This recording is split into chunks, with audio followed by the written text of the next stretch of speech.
Major transport routes remain flooded and supermarket shelves are bare after ex-tropical cyclone Zelia brought damaging winds and heavy rainfall over the weekend.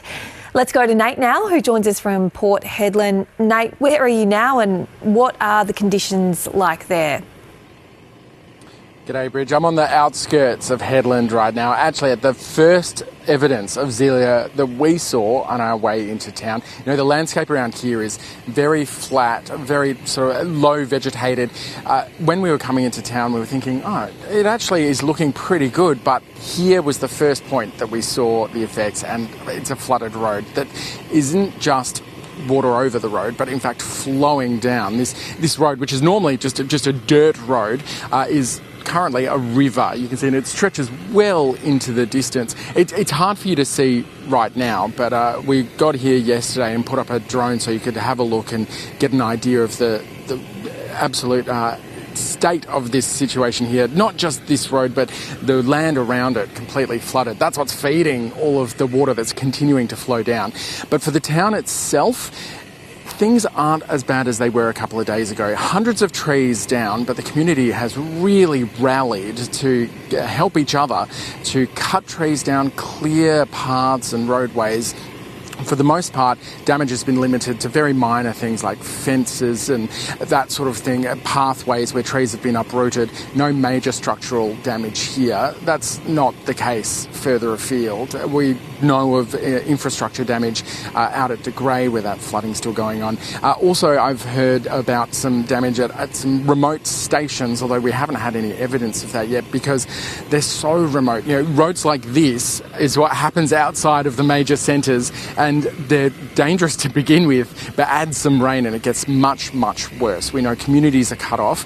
I've been speaking with the SES over the weekend, and yesterday I was at their headquarters chatting with them and actually was there the moment that they went out to start to reach into some Indigenous communities, because of course it's not just the remoteness of it all, but also the cultural sensitivities that have to be attended to as well with all of this. It's a very complex situation. The road from here up to Broome, which is a major transport link, remains closed and will for a long time because of that flooding at De Grey, really putting the really necessary bridge at risk.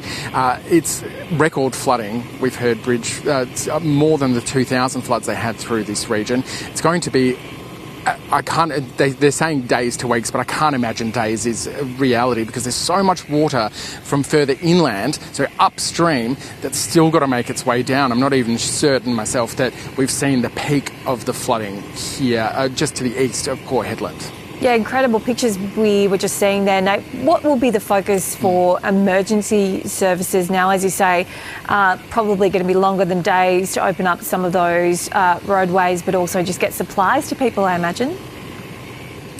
Yeah, well, so here in the town, the SES is still dealing with a dozen jobs or more at least. So yesterday it was 25. They would have done managed to achieve some of those since I spoke to them.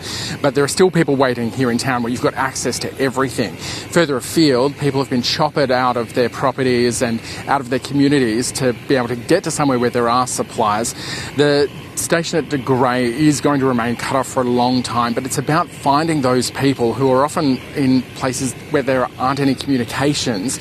So there are specialist teams up from Perth right now helping to assist, and more on the way as well. So some of them travelled for days to get here, and that's going to be the focus now, finding those people out there in those remote areas that are cut off, that haven't had any communications and that need help. Of course, the locals here, the Hedland SES, all volunteers, I'll remind you, they know this place and this country, and they'll be working with elders and with those remote stations to try to pass any assistance they can and that those people need.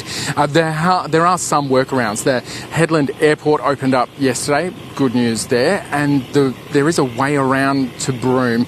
You've got to take the long way inland via the Northern Territory, but this is tough country and the people up here are equally as tough. They're prepared and they know what they're doing. So far, the good news from Zelia is that we haven't had any loss of life. That's the one thing we want, right? At least that we know about so far.